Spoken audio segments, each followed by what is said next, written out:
KG, ठीक है, 50 KG mixture of sand. एक मिनट, इसका व्हाइट कलर यूज करते हैं। ओके, उसने आपसे कहा कि 50 किलो का मिक्सचर है, ठीक है, 50 केजी का मिक्सचर है जिसमें सैंड एंड सीमेंट है, मतलब दो चीजें हैं, sand and cement. 45% is cement, यानी कि जो 50 केजी का जो मिक्सचर था उसमें 45 किलो जो है वो सीमेंट है। How much sand should be added so that the proportion of cement becomes 10%। यानी कि इसने आपसे कहा कि कितने किलो में उसमें सैंड मिलाऊं कि सीमेंट का प्रोपोर्शन 10% हो जाए, जो अभी 45% है।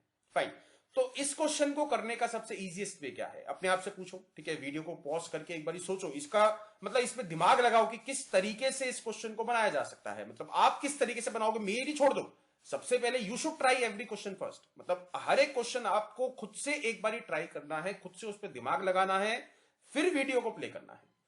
तो यहां पे 50 किलो का 45% आप निकाल सकते हैं, ठीक है, 50 किलो का 45% हो जाएगा अभी कितना आ गया, ठीक है, 5 दूनी 10, ये हो गया 22.5, यानी कि 22.5 किलो जो है अभी भी सीमेंट है। अब उसने आपसे क्या कहा कि कितने किलो में सैंड मिलाऊं, तो सैंड मिलाया है, अभी सैंड मिलाया है, तो जो सीमेंट था, सीमेंट की क्वांटिटी चेंज नहीं होगी। अगर पहले सीमेंट 22.5 केजी था तो अब भी सीमेंट 22.5 केजी रहेगा, बिकॉज उसने खाली रेता मिलाया है, सैंड मिलाया है। फाइन, तो 22.5 KG is a one thing, ठीक है, is a quantity, is a exact quantity, but इसकी परसेंटेज बदल चुकी है, अब क्या आगे भी 10%। तो ये ही जो क्वांटिटी है वो 10% बन चुका है नई वाली टोटल क्वांटिटी का, एक्स मान लेते हैं, ठीक है। तो 22.5 10% किसका होगा, 225 का होगा। तो 225 किलो अभी, ठीक है, 225 किलो अभी मिक्सचर का, again again again I am repeating, 225 भी ऑप्शन में दिया है, जल्दबाजी में 225 टिक मत कर देना। ये मिक्सचर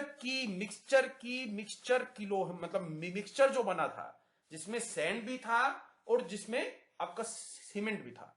उसने क्वेश्चन क्या पूछा आपसे कि कितने किलो में सैंड मिलाऊं, ठीक है, कितने किलो में सैंड मिलाऊं, कितने किलो में सैंड और मिलाऊं भी, किसमें, 50 किलो में। तो इसमें से 50 किलो तो कम करना पड़ेगा ना, बिकॉज 225 तो नए वाला मिक्सचर है जिसमें पहले वाला 50 किलो भी इंक्लूडेड है, तो 50 किलो कम करोगे, आंसर क्या आया, 175, option number first is correct.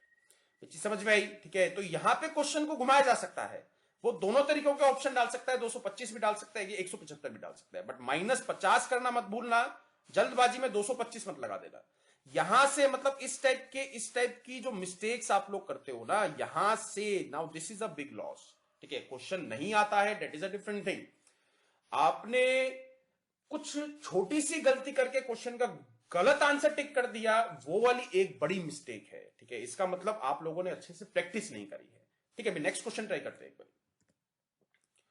A reduction of 20% in the price of the rice, ठीक है, ये वाला क्वेश्चन मैंने पार्ट 1 में कराया था, not exact same type of question, but आपको कॉन्सेप्ट सिखा दिया था कि ऐसे क्वेश्चन में क्या करना है, ठीक है। एक बार देखते हैं, a reduction of 20% in the price of rice, ठीक है, यानी कि प्राइस पहले, ठीक है, प्राइस पहले 100 मान लेते हैं, अब क्या बन गया, 80 बन गया, प्राइस 100 का 80 हो गया, तो क्वांटिटी और प्राइस में इनवर्सली रिलेशन रहता है, तो क्वांटिटी क्या बन जाएगी, 80 की 100, क्वांटिटी 80 की 100 बन गई। बट उसने क्वेश्चन क्या पूछा, उसने क्वेश्चन में बताया कि जो परचेजर था, यानी कि जो ग्राहक था, उसको अब 4 किलो ज्यादा मिलता है, हमारे हिसाब से 20 किलो ज्यादा मिल रहा है ना भाई, क्योंकि हमने 100 एक क्वांटिटी मानी थी, 100 के हिसाब से क्वेश्चन बनाया था, 100 के हिसाब से 20 किलो ज्यादा मिल रहा है, बट मेरे को 4 किलो बनाना है, तो डिवाइड किससे कर दोगे आप, 20 का 4 बनाना है, डिवाइड किससे कर दोगे, अरे बोलते क्यों नहीं हो भाई, 5 आ जाएगा ना, यहां पे भी 5 आ गया, इसको भी 5 से डिवाइड कर दो, यानी कि वो पहले 16 किलो लाता था, अब वो 20 किलो लेके आ रहा है, ये है डिफरेंस। फाइन, और रुपीज उसने क्या दिया है, 400 रुपए, मतलब 400 रुपए में पहले वो 16 केजी लेके आता था, 400 रुपए में अब वो 20 केजी लेके आता है, ठीक है। तो यहां से उसने क्या पूछा है, what is the reduced price, ठीक है, what is the reduced price and original price, मतलब जो प्राइस कम हुआ है, यानी कि नए वाला प्राइस और पहले वाला प्राइस।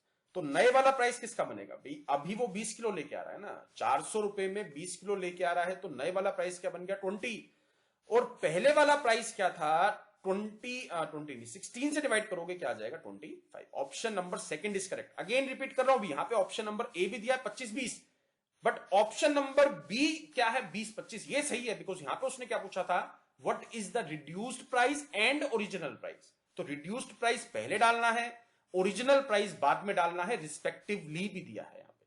तो क्वेश्चन बहुत ध्यान से पढ़ना है भी, ठीक है। ऐसा मतलब देखो दो तरीके हैं, दो चीजें रहती हैं हर एक क्वेश्चन में, एक होता है सॉल्व करना और एक होता है ऑप्शन टिक करना, ठीक है। दो अलग अलग चीजें हैं। आप सॉल्व करने में बहुत अच्छे हो, ऑप्शन टिक करने में बहुत बेकार हो तो एग्जाम नहीं निकलेगा, ठीक है। ऑप्शन टिक करने में बहुत अच्छे हो, सॉल्व करने में बहुत बेकार हो, एग्जाम नहीं निकलेगा। You have to be perfect in both of the things.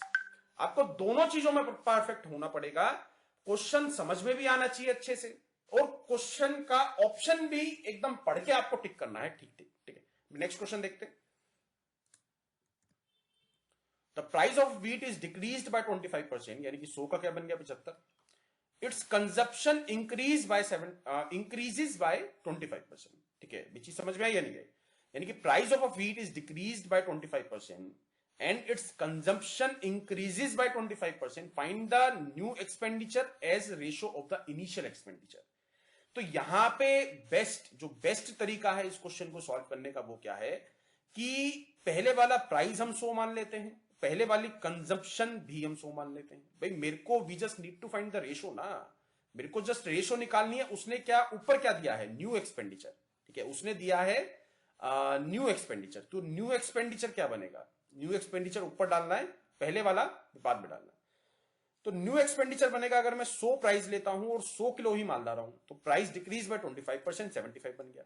And consumption increase by 25%, ये 125 बन गया। नीचे इनिशियल यानी कि 100 मल्टीप्लाई 100, ये प्राइस है और ये क्वांटिटी है। तो अब इसको काट पीट कर दो, ये 5, ये 4, ये 20 पे चला गया, ठीक है। ये 5 से काटोगे 15 आ जाएगा, ये 5 से काटोगे 4 आ जाएगा। अच्छा इसको तो काट दिया था हमने, ठीक है। तो ये क्या आ गया 15:16। अगेन इस क्वेश्चन में not 16:15। Done. Next question. Okay इसको एक बार सोचो, ठीक है। यहां पे वीडियो को मैं चाहता हूं कि ये क्वेश्चन आप खुद से सॉल्व करो, ठीक है। इसको एक बार खुद से सॉल्व करो, क्या निकल के आता है, किस तरीके से आप इसको सॉल्व करते हैं। उसने क्वेश्चन आपको दिया गया है, ठीक है। उसने क्वेश्चन आपको दिया है a solution of salt and water contain 5% salt, ठीक है। मतलब एक सॉल्यूशन था, अभी नमक का पानी था, नमक के पानी में 5% भाई नमक था, 95% भाई पानी था, ठीक है। ये चीज वो बोलता है इनिशियली। उसने क्या करा, 20 किलो पानी को उबाल, मतलब उस वाले पानी को उबाल लिया जिसमें से 20 किलो पानी कम हो गया। Of it 20 kg water evaporates and the solution now contain 50% of the salt। चीज समझ में आई? यानी कि x था पहले, अब क्या हो गया x - 20, क्योंकि 20 किलो पानी तो चला गया। अगर पहले x किलो था, x केजी था, तो अब क्या है x - 20 kg।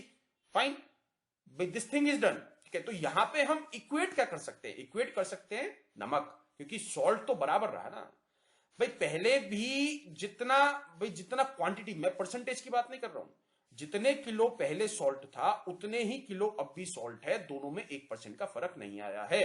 तो x किलो का अगर 5%, ठीक है, पहले 5% था, और x - 20 का 15% में निकालता हूं तो दोनों को बराबर रख सकता हूं, बिकॉज ये भी नमक है और ये भी नमक है, ठीक है। तो इस तरीके से ये क्वेश्चन आप बना सकते हो। 100 से 100 कट गया, ये चला जाएगा 3 पे, x is equal to 3x - 60, तो 60 2x, x की वैल्यू क्या आ जाएगी, तो x उसने मतलब उसने क्वेश्चन क्या पूछा, find the original quantity of a solution. Original quantity of the solution क्या बन गया, 30 kg is the right answer. चीज समझ में आई गाइस, ठीक है। मैं हर एक वीडियो में आपसे बोलता हूं कि ऐसा नहीं है कि सेम क्वेश्चन आपको मिल जाएगा, ठीक है। ऐसा नहीं है कि एग्जाम में सेम बिल्कुल एग्जैक्ट क्वेश्चन आपको मिल जाएगा या एग्जैक्ट टाइप आपको मिल जाएगा, ठीक है। There are lot of questions, percentage या कोई भी चैप्टर हो, बहुत सारे क्वेश्चंस हैं, 1000 2000 5000 10,000 एन नंबर ऑफ क्वेश्चंस आते हैं। तो you just need to practice a lot. जो भी आपका एग्जाम है, ठीक है, जो भी आपका एग्जाम है उसकी मतलब जो मैंने शीट दी है, ठीक है, उसमें से भी प्रैक्टिस कर सकते हो, बट आपको मल्टीपल जगहों से प्रैक्टिस करनी है, ठीक है। डोंट डिपेंड ऑन अस कि मैंने जो प्रैक्टिस शीट्स दी हैं वहीं से ही पढ़ के आपका एग्जाम निकल जाएगा। डोंट बिलीव दैट, ठीक है। I am not saying, okay. Now ये क्वेश्चन कंफ्यूजिंग है, इसकी लैंग्वेज कंफ्यूजिंग है, क्वेश्चन इज सो इजी, ठीक है। In a recent survey 40% houses contain 2 और मोर पीपल। यानी कि उसने क्या बोला, ठीक है, उसने क्या बोला कि अगर 100 घर थे, 100 में से 40%, यानी कि 40 घरों में 2 से ज्यादा बंदे रहते हैं, यानी कि 60 घरों में खाली एक बंदा रहता है, क्योंकि उसने यहां पे लिख दिया है कि assume that each house contain at least 1%। Fine, यानी कि एग्जैक्ट एक बंदा रहता है। ये वाली चीज समझ में आई, क्योंकि उसने एक बंदे की कहीं पे बात नहीं करी है। उसने बोला कि 40% घरों में 2 से ज्यादा बंदे रहते हैं, 40% यानी कि 40 घरों में 2 से ज्यादा बंदे रहते हैं, तो 60 घरों में खाली एक बंदा रहता होगा। Of those houses containing only 1%, यानी कि वो वाले घर जिसमें खाली एक बंदा रहता है, उसमें से 25% क्या है, मेल्स है। यानी कि 60 का 25% निकालोगे क्या आ जाएगा, 15। यानी कि 15 घर ऐसे हैं 60 में से, 40 की बात वो नहीं कर रहा है, 40 का हिसाब किताब अभी आपके पास नहीं है। 60 में से 15 घर ऐसे हैं जिसमें मेल मेल रहता है, तो 45 घर कौन से होंगे जिसमें खाली फीमेल रहती है, बिकॉज ये 60 घर कौन से हैं जिसमें खाली एक ही बंदा रहता है, या तो मेल रहेगा या फिर फीमेल रहेंगी। तो 15 मेल मिल गए, तो 45 कौन से हो गए, female. So what is the percentage of all the houses which contain exactly 1 female and no males. मतलब क्या हो गया, मतलब हो गया कि आपको उन हाउसेस की परसेंटेज निकालनी है जिसमें खाली एक फीमेल रहती है, कोई भी मेल उनके साथ नहीं रहता है। तो मतलब क्या हो गया, इस 45 की परसेंटेज निकालनी है आउट ऑफ 100। तो 45 divided by 100 multiply 100, answer is 45% is the right answer. घबराना नहीं है, क्वेश्चन से डर गए तो आपका एग्जाम क्लियर नहीं हो सकता है। आपको क्वेश्चन से डरना नहीं है, क्वेश्चन आपके पास आया, आपके अंदर इसको ट्राई करो भी, अच्छा क्वेश्चन है, अच्छा क्वेश्चन है, कंफ्यूजिंग मतलब question is easy, question is easy, question is easy, but उसकी लैंग्वेज कंफ्यूजिंग है, थोड़ी सी कंफ्यूजिंग है, ठीक है। एक बार खुद से पढ़ो, एक बार खुद से ट्राई करो, वीडियो को पॉज करो, उसके बाद प्ले करना, ठीक है। ओके, स्टार्ट करते हैं। In an examination the percentage of the students qualified to the number of students appeared, बहुत ध्यान से भी, उसने बोला एक एग्जाम में the percentage of students qualified, यानी कि जितने बंदों ने एक बारी क्वेश्चन को पढ़ लेते हैं यहां तक। In an examination the percentage of students qualified to the number of students appeared from school A is 80%। तो इस लाइन का मतलब क्या हो गया, जितने भी अपीयर हुए थे भाई, अगर 100 बंदे बैठे हैं, ठीक है, 100 बंदे बैठे हैं, तो उसमें से 80% क्वालिफाइड हुए हैं, यानी कि 80 बंदे क्वालिफाइड हुए हैं। इसका मतलब ये हो गया, यानी कि क्वालिफाइंग परसेंटेज दे दी है, ठीक है। तो चीज समझ में आई, पहली लाइन का मतलब समझ में आया आपको कि qualified to the number of students appeared from school A is 80%, ठीक है। यानी कि 100 बंदे अगर एग्जाम में बैठे थे तो 80 का एग्जाम निकला है, बाकी 20 का एग्जाम नहीं निकला, ये है, ठीक है। तो यहां पे थोड़ा सा चार्ट बना लेते हैं। 100 बंदे, ये मैं स्कूल ए की बात कर रहा हूं, 80 अंदर चले गए, फाइन, 80 जो है क्वालिफाई हुए हैं। In school B the number of students appeared is 25% more than the students appeared from school A. क्या घुमा दिया, स्टेटमेंट उसने कैसे घुमाई, स्कूल बी में, यानी कि एक और स्कूल है बी, जिसमें अपीयरिंग स्टूडेंट जितने भी स्कूल ए में थे, उससे 25% ज्यादा ने अपीयर करा है स्कूल बी में। यानी कि यहां पे 100 बंदों को अपीयर कराया गया था, तो 100 का 25% क्या हो जाएगा, 100 का 25% क्या आ जाएगा, 25, यानी कि स्कूल बी में अपीयर करे हैं 125 बच्चे, फाइन, ये वाली done. Statement wise statement and the number, ठीक है, यहाँ पे परसेंटेज नहीं, यहाँ पे नंबर आएगा, and the number of students qualified from school B, ठीक है, बहुत ध्यान से सुनना भाई, ये वाली स्टेटमेंट से यहाँ आंसर मिलेगा आपको। The number of students qualified from school B is 40% more than the students qualified from school A। इसका मतलब क्या हुआ, यानी कि जितने भी बच्चों ने स्कूल ए में क्वालिफाइड करा था, उससे 40% ज्यादा बच्चों ने स्कूल बी में क्वालिफाइड करा है। यानी कि यहां पे 80 बच्चों ने करा था, 80 का 40% क्या हो गया, पास 32 प्लस करोगे क्या आ जाएगा, 112। यानी कि यहां पे 112 बच्चों ने क्वालिफाइड करा है, 112 बच्चों की परसेंटेज पूछी गई है। What is the percentage of students qualified to the number of students appeared from school B। तो यहां पे क्वालिफाई करा है 112 ने, कितनों में से, 125 में से, तो 112 बटा 125 मल्टीप्लाई 100, तो ये 4 आ गया, ये 5 आ गया, ठीक है। 112 चौक, 100 चौके क्या हो गया, 400, 12 चौके क्या हो गया, 48, 400 प्लस 48, 448, 448 बटे 5, ठीक है, इसको एक बार सॉल्व कर लेना आप, 89.6 आएगा। 89.6% is the right answer, option number D is correct. I think इसके लिए ये चीज आपको समझ में आ चुकी है। फाइन, तो क्वेश्चन कंफ्यूजिंग था, क्वेश्चन जो है लेंदी था। इस टाइप के क्वेश्चन में मान के चल रहा हूं। Okay, rice is now being sold at ₹20 per kg। ठीक है, during last month it's cost was ₹18 per kg। थोड़ा सा क्वेश्चन चेंज कर दिया है, मतलब हमने इसी टाइप का क्वेश्चन परसेंटेज की टर्म्स में तो करा है। परसेंटेज की टर्म्स में जैसे पहले जो है डिक्रीज हो गया है प्राइस 20%, ठीक है, इस टर्म्स में तो करा है। बट यहां पे क्वांटिटी की टर्म में आपको क्वेश्चन दिया गया है और परसेंटेज की टर्म्स में आपसे आंसर मांगा गया है। ठीक है, एक बार देखते हैं। पहले प्राइस क्या था? ठीक है, प्राइस पहले 18 था, 18 का क्या हो गया 20, तो इनवर्स रिलेशन तो रहेगा ही रहेगा, वो चाहे परसेंटेज हो वो चाहे एग्जैक्ट नंबर हो। तो यहां पे क्वांटिटी क्या बन जाएगी 20 के 18। फाइन, ये चीज क्लियर है।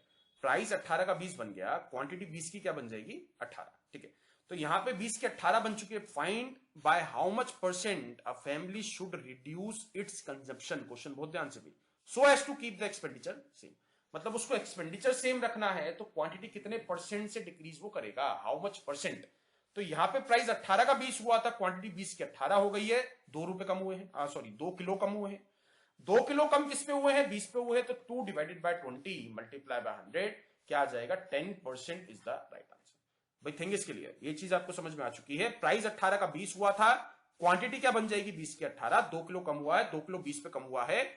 यहां पे परसेंटेज दिया हो चाहे क्वांटिटी दी हो, इनवर्सली प्रोपोर्शनल रहेगा ही रहेगा। अगर मैं बोलता कि प्राइस 100 का 90 हो गया है तो वो 9 का जो है 90 का क्या बन जाएगा 100 बन जाएगा।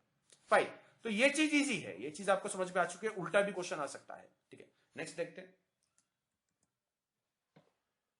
When the price of a rice was increased by 32%, a family reduced its consumption in such a way that expenditure on rice was only 10% more than before।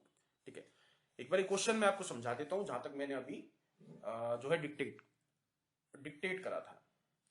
Okay, उसने बोला आपसे कि प्राइस जो है 32% से बढ़ा दिया।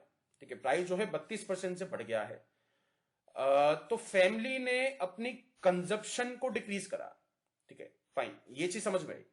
प्राइस जो है 32% से बढ़ाया गया है तो फैमिली ने अपनी कंजप्शन को भी कम करा, जो खपत है खपत को कम करा, खपत को इस तरीके से कम करा कि टोटल एक्सपेंडिचर खाली 10% से बढ़ा है।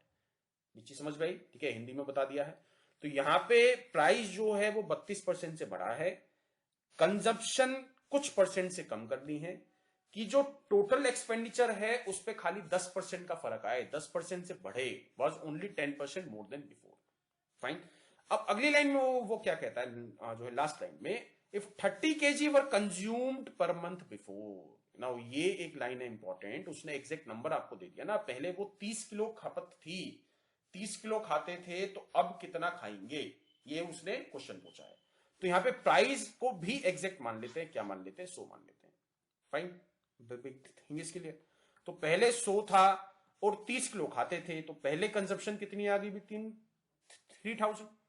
3000 अब 10% बढ़ गई है, तो नई वाली कंजप्शन क्या आ जाएगी 3300। नई वाली कंजप्शन क्या आ गई 3300। पहले 3000 थी, प्राइस हमने 100 मान लिया, 100 मान लिया, 100 मल्टीप्लाई 30 क्या हो गया 3000। अब 3000 से क्या हो गया 3300। ठीक है, नई वाली क्वांटिटी हमें नहीं पता है तो इसको मान लेते हैं क्यू है। नए वाला प्राइस हमें पता है क्या था 32% से बढ़ाया है, तो ये क्या आ जाएगा 132। क्यू हम यहां से जो है निकाल सकते हैं 3300 divided by 120, answer would B ये आ जाएगा क्या 25, यानी कि 25 केजी उनकी अब खपत है। पहले क्या थी 30 किलो थी, पहले 30 किलो थी अब 25 किलो खपत है।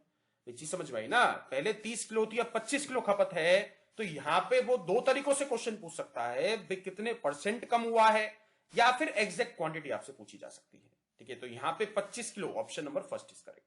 अगर परसेंटेज की टर्म्स में आंसर पूछता तो 5 किलो कम हुआ है, किस पे कम हुआ है 30 पे कम हुआ है, तो 5 डिवाइडेड बाय 30 क्या हो गया 1/6। 1/6 क्या होता है 16.66% इज द राइट आंसर। तो कैसा भी क्वेश्चन, मतलब किसी भी तरीके से वो क्वेश्चन पूछ सकता है, ऐसे भी पूछ सकता है, ऐसे भी पूछ सकता है। Done, next question.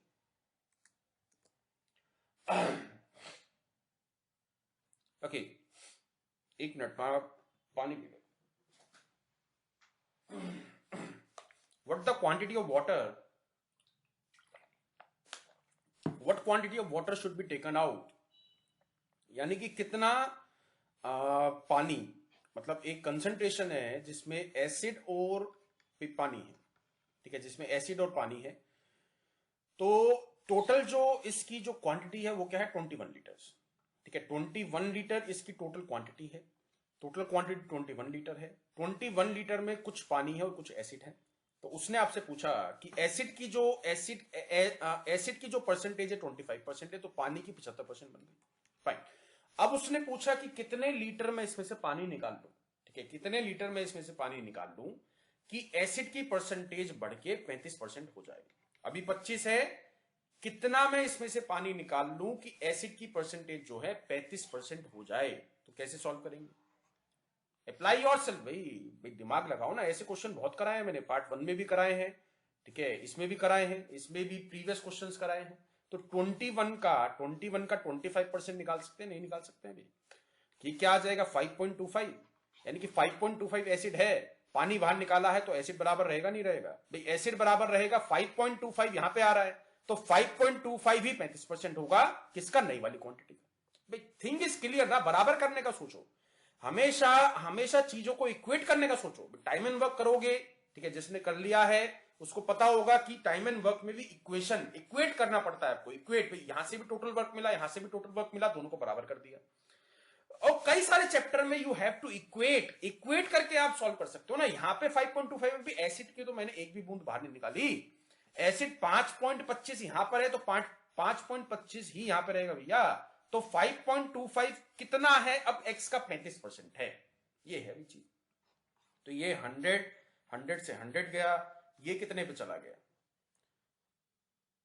ये चला जाएगा 15 पे, तो यहां पे आ गया 15, ठीक है, यहां पे आ गया 15। पहले क्वांटिटी 21 थी, अब 15 है, तो कितना कम हुआ है, 6 कम हुआ है। Option number A is correct, कोई दिक्कत। नेक्स्ट क्वेश्चन, सेम क्वेश्चन है, ये मैं सॉल्व नहीं कर रहा हूं, ठीक है, ये मैं सॉल्व नहीं कर रहा हूं। Do it by your self, अपने आप इस क्वेश्चन को सॉल्व करो, ठीक है। आंसर आ जाए तो अच्छी बात है, ठीक है, आपको पता लग जाएगा भी, आपको पता लग जाएगा मेरा सही है या फिर गलत है, या फिर आंसर मैं आपको बता देता हूं, ठीक है, आंसर मैं आपको बता देता हूं। इसका आंसर है 9 लीटर, ठीक है। आंसर आ जाए अच्छी बात है, नहीं आए तो डाउट पूछ लेना। वैसे आना नहीं चाहिए भी, मैं बहुत ही कम इस क्वेश्चन के डाउट्स लूंगा, बिकॉज क्वेश्चन एग्जैक्ट वही है जो हमने अभी सॉल्व करा है। अपने आप आपको सॉल्व करना है। नेक्स्ट क्वेश्चन पे, A student has to secure 30% marks, easy, most easy question of this video, ठीक है, पार्ट 2 का सबसे इजी क्वेश्चन है। A student has to secure 30% marks to get through, यानी कि उसको 30% मार्क्स लाने हैं पास होने के लिए, अगली क्लास में जाने के लिए। If he get 40% marks, if he get 40 marks and fails by 20 marks, यानी कि 40 तो उसके आए, 20 नंबर से फेल हो गया, 20 प्लस कर दोगे 60 पे पास होता।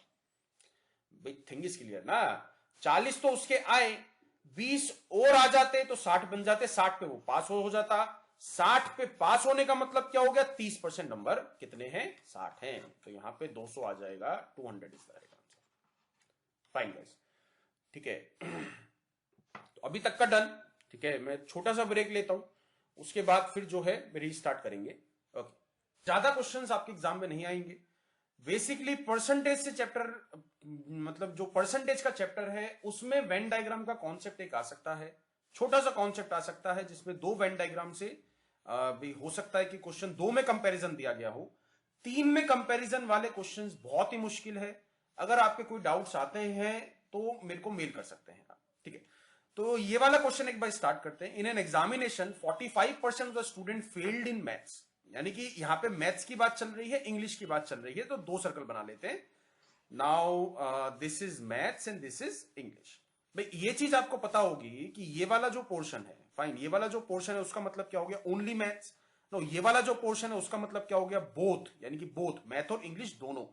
ये वाला जो पोर्शन है उसका मतलब क्या हो गया कि ओनली इंग्लिश। और इस वाले पोर्शन का, पूरे सर्कल का, इस वाले सर्कल का मतलब क्या हो गया, कंबाइंड इंग्लिश। उसमें बोथ वाले भी आ जाएंगे और ओनली इंग्लिश वाले भी आ जाएंगे। फाइन, तो यहां पे देखते हैं उसने क्या बोला, 45% of student failed in maths. 45% of student failed in maths का मतलब क्या हो गया कि इस पूरे सर्कल में 45 बच्चे आएंगे। इसका मतलब ये हुआ ना, अगर मैं टोटल स्टूडेंट 100 मान के चल रहा हूं, 100 में से 45 फेल है, 45 फेल है मैथ्स में। उसने ये नहीं बोला है कि 45% of student failed in only maths, उसने क्या बोला है, जस्ट मैथ। तो इस वाले पूरे सर्कल में क्या आएगा, 45 स्टूडेंट आने चाहिए, कुछ यहां आएंगे कुछ यहां जाएंगे, फाइन। इसी तरीके से 30% जो है 30 स्टूडेंट फेल्ड है इंग्लिश में, यानी कि इस पूरे सर्कल की वैल्यू कंबाइंड क्या मिलनी चाहिए आपको, 30, एंड 15% फेल्ड है दोनों में। तो ये वाली वैल्यू आपको सबसे पहले भरनी है, बोथ वाली, 15% फेल्ड इन बोथ, यानी कि यहां पे वैल्यू क्या आ जाएगी, 15। ठीक है, अब इसके बाद इस पूरे सर्कल में, मैथ के पूरे सर्कल में मेरे को 45 जो है नंबर चाहिए थे, इंग्लिश में पूरे जो है 30 नंबर चाहिए थे। 45 में से 15 मिल चुका है तो यहां पे क्या आ जाएगा, 30, 30 में से 15 मिल चुका है, यहां पे क्या आ जाएगा, 15। नाउ दिस इज डन, यानी कि ये वो वाले बच्चे हैं, ये 30 और 15 और 15 मतलब टोटल 60 ऐसे स्टूडेंट हैं जो कम से कम एक सब्जेक्ट में फेल है। इस चीज को तो मानते हो ना आप भाई, ये 30 ये वाले बच्चे हैं जो खाली मैथ में फेल हैं, 15 वो वाले बच्चे हैं जो दोनों सब्जेक्ट में फेल हैं, 15 ये वाले बच्चे हैं जो इंग्लिश में फेल हैं। तो कौन कौन सी कंडीशन बन सकती है भाई, कौन कौन सी कंडीशन बन सकती है, या तो स्टूडेंट ओनली मैथ में फेल होगा, या फिर स्टूडेंट ओनली इंग्लिश में फेल होगा, कोई चीज समझ में आई, या फिर स्टूडेंट मतलब दोनों में फेल होगा, फेल इन बोथ। ठीक है, ये फेल है, ये भी फेल है, ये फेल इन बोथ। एक कंडीशन बन सकती है कि स्टूडेंट दोनों में पास होगा, पास इन बोथ। ठीक है, एक कंडीशन बन सकती है कि पास इन ओनली मैथ्स, और एक कंडीशन बन सकती है पास इन ओनली इंग्लिश। आपसे क्वेश्चन क्या पूछा है, आपसे क्वेश्चन क्या पूछा है वो चीज जाननी पड़ेगी वे आपको। मतलब यहां पे टोटल हिसाब किताब 100 बच्चों का था, 100 बच्चों में से आपको 60 बच्चों का तो पता लग गया है कि 60 बच्चे किसी ना किसी सब्जेक्ट में फेल हैं, कम से कम एक सब्जेक्ट जो है सब्जेक्ट में फेल है। तो बाकी के बच्चे 40 बच्चे कौन हुए, बाकी के बच्चे 40 बच्चे हुए जो दोनों में पास है, क्योंकि ये 60, ठीक है, ये 60 ये 60 ये 60 जो है, मतलब वो वाली चीज आ चुकी है कि fail in only maths, fail in English, fail in both, pass only maths. ठीक है, तो यहां पे ये चीज आ चुकी है, मतलब इन चारों का डेटा आपके पास था, ठीक है, इन दोनों का डेटा आपके पास नहीं था, बिकॉज क्वेश्चन में फेल की बात चल रही थी। Fail in maths, fail in maths 30, fail in English and 15% failed in both. या फिर वेट अ मिनट, इसका भी मिल जाएगा डेटा, एक मिनट, चलो इन सबका आंसर निकालते हैं। ठीक है, एक बारी जो है रीस्ट्रक्चर करते हैं क्वेश्चन को। मतलब ये वाले स्टूडेंट आपको समझ में आ गए, 60 में से 100 में से 60 बच्चे ऐसे हैं जो किसी ना किसी ना एक सब्जेक्ट में जो है फेल हैं, एक ना एक सब्जेक्ट में फेल है, एक ना एक सब्जेक्ट में फेल है 60 बच्चे। तो 40 बच्चे कौन से हो गए, अपना थोड़ा सा दिमाग लगाओ आप, 40 बच्चे कौन से हो गए जो दोनों में पास है। उसने क्वेश्चन क्या पूछा, what is the percentage of students who passed in both the subjects. तो यहां पे क्या आ जाएगा, pass in both, answer would be 40। यहां पे एक और क्वेश्चन आपसे पूछता हूं, अगर मैं आपसे पूछता हूं पास इन ओनली मैथ, तो ऐसे कौन से बच्चे, apply your mind, pass in only math, ऐसे को मतलब ऐसे कितने स्टूडेंट्स हैं जो खाली मैथ में पास हैं। ठीक है, ऐसे कितने स्टूडेंट हैं जो खाली मैथ में पास है। ये 15 बच्चे कौन से थे, ये 15 बच्चे कौन से थे जो खाली इंग्लिश में फेल थे, ये 15 बच्चे कौन से थे जो खाली इंग्लिश में फेल थे, तो मैथ में तो पास है ना। चीज समझ में आई, चीज समझ में आई या नहीं आई। ये 15 बच्चे ऐसे हैं भैया, ये 15 बच्चे वो वाले 15 बच्चे हैं जो खाली इंग्लिश में, only English, this concept is what, only English. ये ऐसे बच्चे हैं जो ओनली इंग्लिश में फेल हैं।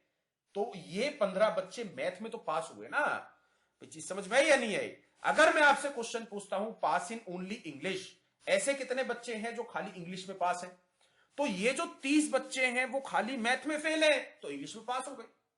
ये 30 बच्चे ऐसे हैं जो मैथ में फेल हैं तो इंग्लिश में तो पास हुए ना। तो यहीं से क्वेश्चन घूमते चले जाएंगे, मतलब you just need to make this thing, ये चीज आपको तैयार करनी है। यहां से क्वेश्चन यहीं से ही बनते चले जाएंगे सारे। अगर मैं आपसे पूछता हूं fail in only maths, answer is 30। भाई 30 स्टूडेंट ऐसे हैं जो खाली मैथ में फेल है। फेल इन ओनली इंग्लिश, 15 बच्चे ऐसे हैं जो खाली इंग्लिश में फेल है। Fail in both, fail in both यानी कि 15 बच्चे ऐसे हैं, 15 बच्चे ऐसे हैं जो दोनों में फेल है। 15 बच्चे ऐसे हैं जो दोनों में फेल है, इसका आंसर क्या मिल गया 15। फेल इन ओनली मैथ्स का आंसर क्या आ गया 30। फेल इन ओनली इंग्लिश का आंसर क्या मिल जाएगा 15। Pass in both, pass in both is a different thing. Pass in both का मतलब क्या हो गया कि आपको वो सारे बच्चे हटाने हैं जो किसी भी एक सब्जेक्ट में या फिर दोनों सब्जेक्ट में फेल है। चीज समझ में है ना भाई, तभी तो बंदा दोनों में पास हो सकता है ना, अगर वो एक भी सब्जेक्ट में फेल ना हो।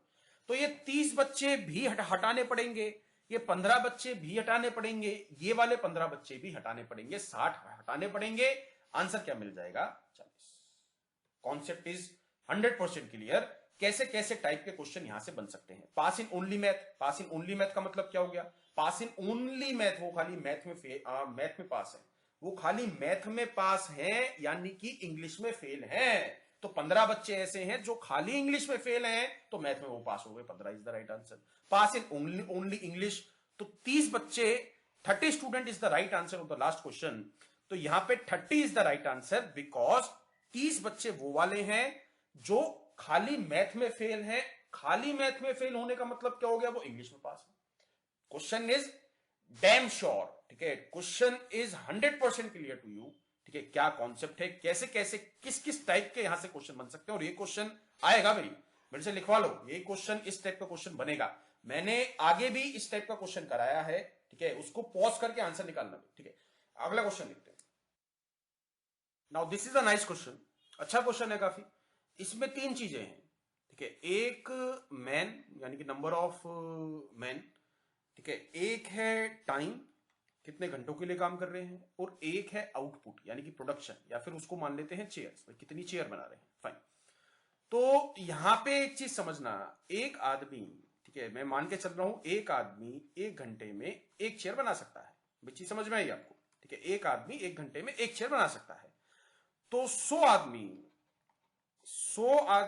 1 घंटे में 100 चेयर बना देंगे। टाइम तो कांस्टेंट है, ठीक है, टाइम तो बढ़ाया नहीं मैंने। एक आदमी 1 घंटे में एक चेयर बना रहा है, तो 100 आदमी 1 घंटे में 100 चेयर बना देंगे। अब उसने क्या बोला, due to fall in a man power, यानी कि आदमी कम हो गए हैं, production in a factory decreases by 20%। यानी कि ये दोनों चीज तो सेम चल रही थी ना। इसको अगर आप 20 करोगे, यहां पे भी 20 बन जाएगा, इसको 50 करोगे, यहां पे भी 50 बन जाएगा। तो उसने बोला production in the family decreases by 20% due to fall in man power, मतलब आदमी कम हुए हैं तो प्रोडक्शन 20% से कम हो गई, यानी कि 20% आदमी भी कम हुए हैं, 20% आदमी भी कम हुए हैं। यहां पे भी 20% कम और यहां पे भी 20% कम। तो अब 80 मैन जो है वो 1 घंटे में 80 चेयर बना रहे हैं, ठीक है, पहले बन रही थी 100, अब बन रही है 80। उसने क्या बोला, by what percent should the working are, now अब ये टाइम पे ले आया बात। अच्छा क्वेश्चन है भाई ये वाला, वर्किंग आर, अब वो टाइम पे ले आया बात। यहां पे 1 घंटा यानी कि 60 मिनट की, यहां पे मिनट ले लेते हैं, थोड़ा सा इजी रहेगा। ठीक है, यहां पे आ गया 60 मिनट, ठीक है। अब जो है 80 आदमी 60 मिनट में 80 चेयर बना रहे हैं। तो उसने बोला कि मैं टाइम कितना बढ़ाऊं, ठीक है, अभी मैं उनको 1 घंटे के लिए काम पे लगाता था तो 80 चेयर बना देते थे। अब मेरे को कितने घंटे टाइम पे लगाना पड़ेगा कि 100 चेयर बने, to restore the original production. पहले 100 बन रही थी ना, तो अब मेरे को वापसी 100 बनानी है, टाइम बढ़ाना है, भी बंदे नहीं बढ़ाने, बंदे तो 80 रहेंगे। ठीक है, तो इस क्वेश्चन को कैसे करोगे आप, मतलब यहां पे मैंने जो है 50% आपको समझा दिया है। ठीक है, इस क्वेश्चन में क्या कर सकते हैं, कैसे कर सकते हैं, भाई सिंपल सा कॉन्सेप्ट है, ठीक है, सिंपल सा इजी सा कॉन्सेप्ट है, थोड़ा सा दिमाग लगा हुआ। मेरे को यहां पे चेयर शो करनी है, ठीक है, मेरे को यहां पे चेयर शो करनी है और टाइम को बढ़ाना है। ठीक है, एक चीज समझना, एक आदमी 60 मिनट में, ठीक है, 60 मिनट में एक चेयर बना रहा है।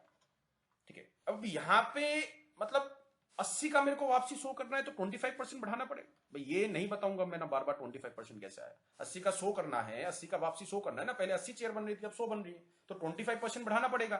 तो 25% बढ़ाना पड़ेगा। एक आदमी 60 मिनट में एक चेयर बनाता है, अब उसको कितनी बनानी है 1.25, तो उसी हिसाब से टाइम भी बढ़ाना पड़ेगा। चीज समझ में आई या नहीं आई, तो चीज समझ में आई ना। अब मेरे को जो है एक आदमी तो वही का वही है, एक आदमी अब जो है 60 का 25% निकालोगे क्या आ जाएगा, 15, यानी कि 1 घंटे 15 मिनट में अब 1.25 चेयर बनाएगा। देखो चेयर मेरे को 25% बढ़ानी है तो टाइम भी मेरे को 25% बढ़ाना पड़ेगा। तो ये जो तीनों चीजें हैं, ठीक है, ये मैं मतलब झटपट भी करा सकता था ये वाला क्वेश्चन, बट उस तरीके से मतलब उस तरीके से आपका कॉन्सेप्ट स्ट्रांग नहीं होता, ये तीन चीजों में घूम जाते हैं आप, मैन, टाइम एंड चेयर।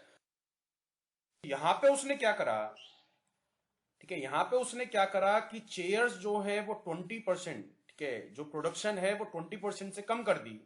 अब वो पूछता है कि वापसी अगर मेरे को उतनी ही चेयर्स बनानी है तो मेरे को टाइम कितना बढ़ाना पड़ेगा, ठीक है। तो this is a directly proportional, मतलब आपने जो है चेयर्स के साथ क्या करा, 100 का 80 कर दिया। तो अगर मेरे को 80 का 100 बनाना है तो मेरे को 25% बढ़ाना पड़ेगा भाई, दिस इज डायरेक्ट, 25% से ही आपको टाइम बढ़ाना पड़ेगा, ठीक है। तो दिस इज डायरेक्टली प्रोपोर्शनल, मतलब तीनों में ही कहीं ना कहीं जो है डायरेक्टली प्रोपोर्शनल आप यूज कर सकते हैं। So by what percent should the working hour be increase to restore the original production, answer would be 25% is the right answer. Question is clear, ठीक है। क्वेश्चन था इजी, बट मेरे को आपको कॉन्सेप्ट सिखाना है, इसलिए मैंने थोड़ा हार्ड तरीके से आपको बताया। इजी जो इसका वे है वो क्या है, 100 का 80 हुआ, मेरे को 80 का वापसी 100 करना है, 25% इंक्रीज हुआ है, आंसर वुड बी 25%। तो this is the easy way. But आपको वो मैन, टाइम, क्योंकि इस पे क्वेश्चन घुमाया जा सकता है, ठीक है, इस पे क्वेश्चन घुमाया जा सकता है। अब घुमा दिया तो वो खुद से आपको बनाना पड़ेगा। There are n numbers of question is possible on this concept, ठीक है, जहां पे वो मैन बढ़ा सकता है। तो मैंने अभी जो आपको कराया था वो एक थॉट प्रोसेस था कि क्वेश्चन को किस तरीके से आप सोच सकते हो, किस तरीके से अप्रोच कर सकते हो। No, that is a important thing. Question याद करना इज अ सिंपल मेथड, याद करना is a very simple, shortcut tricks याद करना is very very very very simple, but there is a, मतलब उसके उसके बहुत कम चांसेस हैं कि वैसा का वैसा क्वेश्चन आपके एग्जाम में आ जाएगा। वो घुमा सकता है भी क्वेश्चन, वो घुमाएगा क्वेश्चन, घुमा घुमा सकता नहीं। So always try to learn concept, always try to understand concept. हमेशा कोशिश करा करो कि मैं कॉन्सेप्ट से क्वेश्चन को बनाऊं, ठीक है। डायरेक्ट शॉर्टकट से आपका एग्जाम नहीं निकलता भाई, आजकल वो वाला हिसाब किताब नहीं है। नंबर ऑफ क्वेश्चंस कम होते जा रहे हैं, टाइम बढ़ता जा रहा है, यानी कि वो पर क्वेश्चन आपको ज्यादा टाइम देता है, क्योंकि उसको पता है कि कॉन्सेप्ट बेस्ड क्वेश्चन मेरे को पूछने हैं, ठीक है। नेक्स्ट क्वेश्चन देखते हैं। Now this is also the question of the Venn diagram, ठीक है, इसको देखते हैं एक बार। 10% of the student field in maths, यानी कि दो सर्कल बना लेते हैं, अगेन मैथ्स एंड इंग्लिश, ये मैथ्स है ये इंग्लिश है, ठीक है। 10% स्टूडेंट्स फेल्ड हुए हैं मैथ्स में। इंग्लिश में कितने परसेंट है, 20% फेल्ड हुए हैं इंग्लिश में, और 5% दोनों में फेल हुआ है। Now this is a Venn diagram of fail, ठीक है। नाउ ये जो है पास का नहीं, ठीक है। इसके बाद देखते हैं, 10% फेल हुए थे मैथ्स, यानी कि पूरे में, इसकी वैल्यू मेरे को 10 चाहिए थी, 5 मिल चुकी है, तो यहां पे क्या आ जाएगा 5। पूरे पूरे सर्कल की वैल्यू मेरे को 20 चाहिए थी, 20 में से 5 मिल चुकी है, यहां पे आ जाएगा 15। क्वेश्चन क्या पूछा है, what is the percentage of students who failed in at least one subject. At least one subject का मतलब क्या हो गया भाई, मैंने आपको एक चार्ट बनवाया था, ठीक है। Fail in maths only, fine, fail in English only, fail in both, fine. इसके बाद क्या था, पास इन बोथ। इस क्वेश्चन में भी सारे आंसर आपको निकालने हैं, मैं नहीं निकालूंगा, आपको निकालने हैं। Pass in maths only and pass in English only, ठीक है। तो यहां से देखते हैं what is the percentage of students who failed in at least one subject, यानी कि कम से कम एक सब्जेक्ट में पास हुआ है, तो कम से कम एक सब्जेक्ट में, सॉरी, कम से कम एक सब्जेक्ट में फेल हुआ है। तो कम से कम एक सब्जेक्ट में फेल, कौन कौन सी कैटेगरीज मेरे को ऐड करनी पड़ेगी। फेल इन मैथ्स ओनली आएगा, फेल इन इंग्लिश ओनली आएगा, फेल इन बोथ भी आएगा, बिकॉज एटलीस्ट वन सब्जेक्ट पूछा है, यानी कि तीनों कैटेगरीज आपको प्लस करनी पड़ेगी। फेल इन मैथ्स ओनली 5 है, फेल इन इंग्लिश ओनली 15 है, फेल इन बोथ 5 है, तो 5 + 5 + 15, answer would be 25 is the right answer. आया भी चीज समझ में, ठीक है। अब मैथ्स में इनके भी चलो आंसर मैं ही आपको बता देता हूं। फेल इन मैथ्स ओनली क्या आ जाएगा 5, फेल इन इंग्लिश ओनली क्या आ जाएगा 15, यानी कि फेल इन मैथ्स ओनली ये वाला नंबर है, इजी है। फेल इन इंग्लिश ओनली ये वाला नंबर है, फेल इन बोथ ये वाला नंबर है, यहां पे क्या आ गया 5। Pass in both, now this is a real pass in both. भाई 100 बच्चे थे, 100 में से 25 कम से कम एक सब्जेक्ट में पास है, सॉरी कम से कम एक सब्जेक्ट में फेल है, तो इसमें से 25 में माइनस करता हूं, इसमें से मैं 25 माइनस करता हूं तो 75 दोनों में ही पास है। चीज समझ में ना, दो ही कैटेगरी बन सकती है ना, या तो बच्चा किसी ना किसी सब्जेक्ट में पास है, सॉरी, या तो बच्चा किसी ना किसी सब्जेक्ट में फेल है, भाई ये 25 में मेरे को जो खाली मैथ में फेल हैं वो बच्चे भी मिल चुके हैं, जो खाली इंग्लिश में फेल है वो बच्चे भी मिल चुके हैं, जो दोनों में फेल है वो बच्चे भी आ चुके हैं। टोटल क्या हो गया 25, माइनस कर दोगे 25 क्या आ जाएगा 75, यानी कि ये 75 pass in both, pass in maths only. Pass in maths only का मतलब क्या हो गया, जो खाली इंग्लिश में फेल है वो खाली मैथ्स में पास है। भाई रिवर्स है ना, अगर दो ही सब्जेक्ट हैं, अगर आप इंग्लिश में फेल हो, आप खाली इंग्लिश में ही फेल हो, तो मैथ्स में तो आप पास हुए ना। तो 15 पास इन इंग्लिश ओनली, यानी कि ये वाले भी नंबर आ जाएगा 5। फाइन, डाउट हो तो मेल कर देना। नेक्स्ट क्वेश्चन देखते हैं। Okay, a candidate score 36% and fail by 55 marks. ये ऐसे क्वेश्चन तो बहुत कर चुके हैं। 36% नंबर आए, ठीक है, 55 मार्क्स से फेल हुआ। दूसरा कैंडिडेट था, उसके 71% मार्क्स आए, वो 15 नंबर ज्यादा ले आया जितने भी पास होने के लिए मेरे को चाहिए थे। तो 55 और 15 भी गैप वाले से कर सकते हैं ना, जो मैंने पार्ट 1 में आपको कराया था। गैप वाले से निकाल दो, 5 और 2 यहां पे क्या आ जाएगा 70, ठीक है। 70 मार्क्स का गैप बनता है, और दोनों की परसेंटेज में गैप कितना है 71। 71 में से माइनस करोगे 36, क्या आ गया 35, यानी कि 35% ऑफ टोटल मार्क्स, ठीक है, क्या होगा 70। ये कट जाएगा 2 पे, आंसर क्या आ गया 200 इज द राइट आंसर। मेरे को नहीं लगता भी इन टाइप के क्वेश्चंस में आपको कोई भी दिक्कत अब है। नेक्स्ट क्वेश्चन देखते हैं। A shopkeeper marks the prices of his goods at 26% higher than original price. Due to increase in the demand, he again increases by 26%. Profit and loss का क्वेश्चन है, कौन सा फॉर्मूला लगा दोगे, a plus b plus a multiply b divided by 100। भी दो बार increase हुआ है ना सेम प्राइस पे।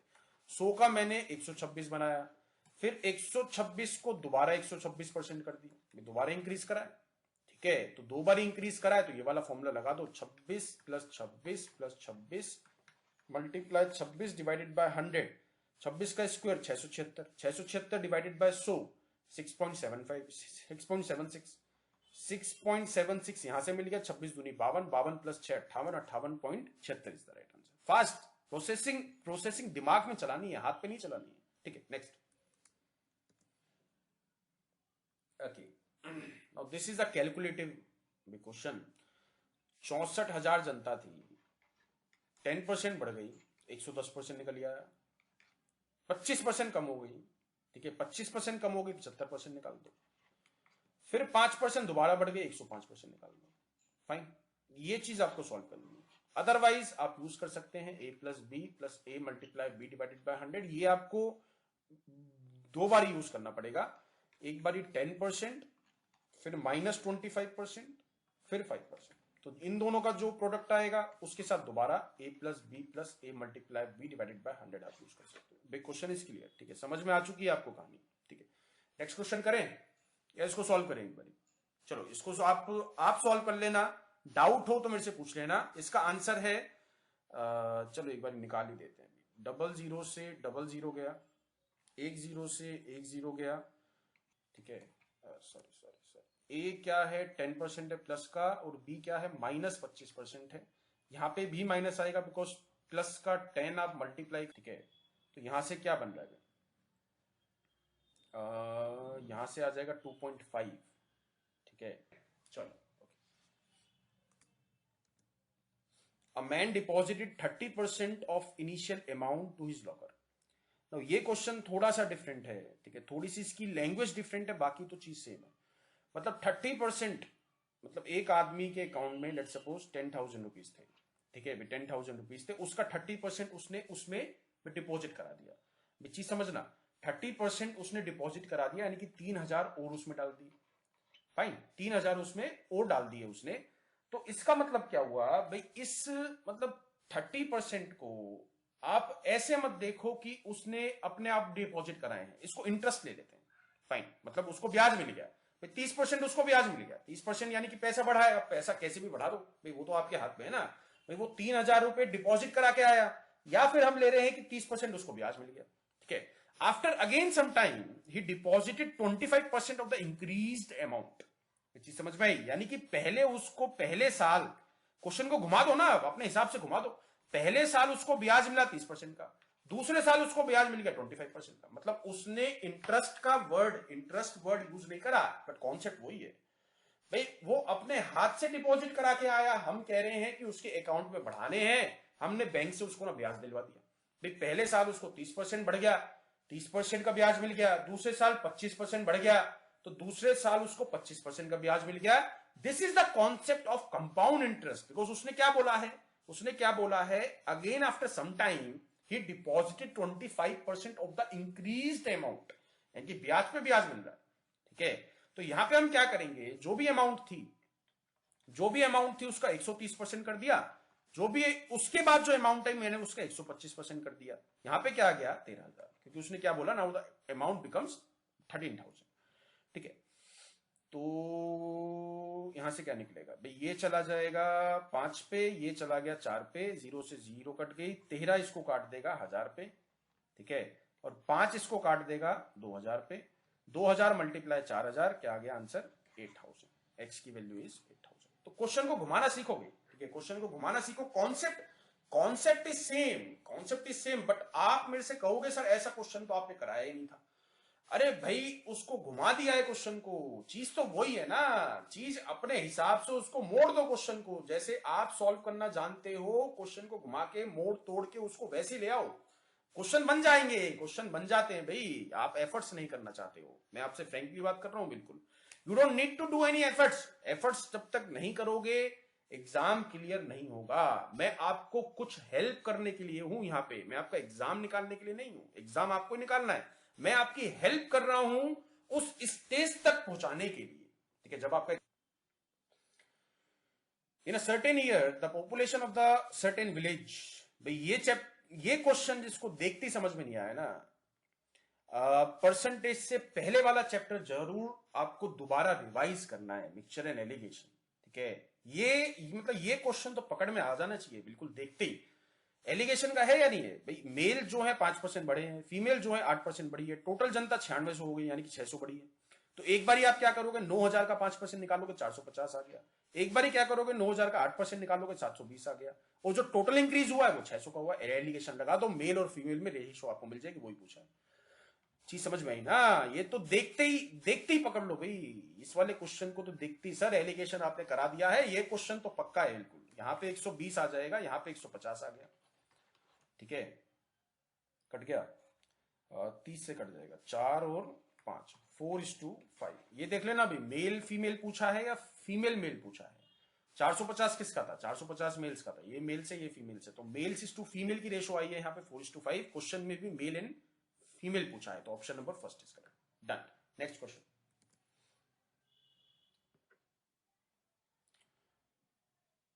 ये वाला क्वेश्चन तो करा था, ये क्वेश्चन तो कराया है। चलो next. In a village, each of the 60% of families has cows. ठीक है, each of the 30% of the family has buffalo। यानी कि वेन डायग्राम है, एक तरफ काव है, एक तरफ बफेलो है, 60 लोगों के पास गाय है और 30 लोगों के पास भैंस भी है। ठीक है, एक चीज समझना भी, ऐसा उसने नहीं कहा है कि जिसके पास काव है उसके पास भैंस नहीं है, भी दोनों भी हो सकती है।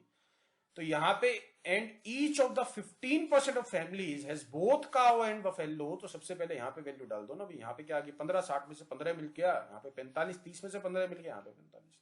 इन ऑल देयर आर 96 फैमिलीज। अब यहां पे उसने एग्जैक्ट नंबर दे दिया है, पिछले वेन डायग्राम के क्वेश्चंस में नंबर नहीं दिया था, तो इनको परसेंटेज में मतलब बना दो। 45% है, 15% है, 15% है, यहाँ पे 30% बनना चाहिए था, यहाँ पे 60% बनना चाहिए था। How many families do not have cow और अ बफेलो, यानी कि जिनके पास कुछ भी नहीं है।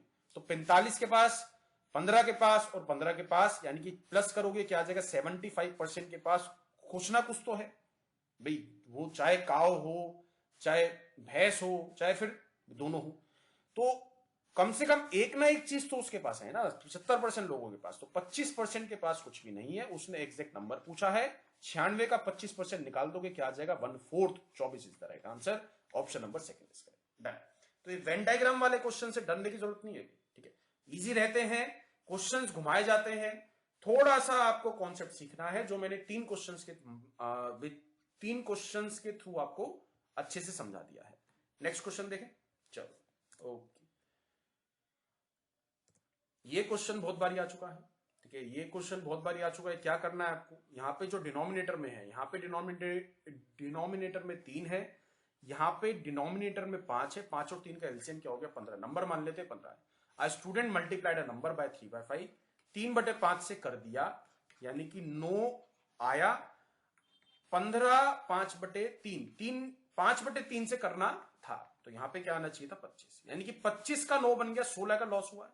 16 का लॉस किस पे हुआ है, 25 पे हुआ है, मल्टीप्लाई बाय 100, यहां पे आ गया 4, 16 चौके क्या आ गया 64% is the right answer. Option number 4 is correct. Next question. Okay, now this is the last question. ये भी स्टूडेंट्स का बहुत डाउट आता है, ये वाला question. A cloth shop has announced a reduction in the price by 25%. How many kurtas priced at rupees 28 should one buy to avail a total reduction of at least rupees 40? यानी कि 28 रुपए का कुर्ता है, 25% उसमें से कम कर दो, अब जो है 21 रुपए का मिल रहा है, 7 रुपए कम हो गए। तो कितने कुर्ते उसको खरीदने पड़ेंगे, कितने कुर्ते उसको खरीदने पड़ेंगे कि उसको 40 रुपए का फायदा हो जाए? यही है ना, यही है ना भाई क्वेश्चन। तो 7 रुपए एक पे बच रहे हैं, 40 रुपए बचाने हैं। इजी है भाई, मल्टीप्लाई किससे कर दोगे आप 6 से, एटलीस्ट 40 बोला है ना, ठीक है, एटलीस्ट 40, मतलब 40 से कम में बात नहीं बनेगी, कम से कम 40 रुपए तो उसको बचाने ही है। उससे ज्यादा बच जाए तो मतलब कुछ वो नहीं है लॉस, मतलब 40 तो बचनी चाहिए कम से कम। अब कुर्ते आप पॉइंट में तो नहीं ले सकते भाई, ठीक है, एक की बाजू नहीं ली, तो इसलिए यहां पे एग्जैक्ट कुर्ते ही लेने पड़ेंगे, तो यहां पे पॉइंट में आंसर नहीं आ सकता है। तो 6 कुर्ते हो गए, 6 7 42, तो 42 जो है 40 से जस्ट फालतू है, 7 का मल्टीपल, तो यहां पे answer would B 6 kurtas. Photo of the percentage part 2। कोई भी डाउट आता है तो मेरे को ईमेल आप कर सकते हैं, ईमेल आईडी आपके पास है। Fine, and thanks a lot.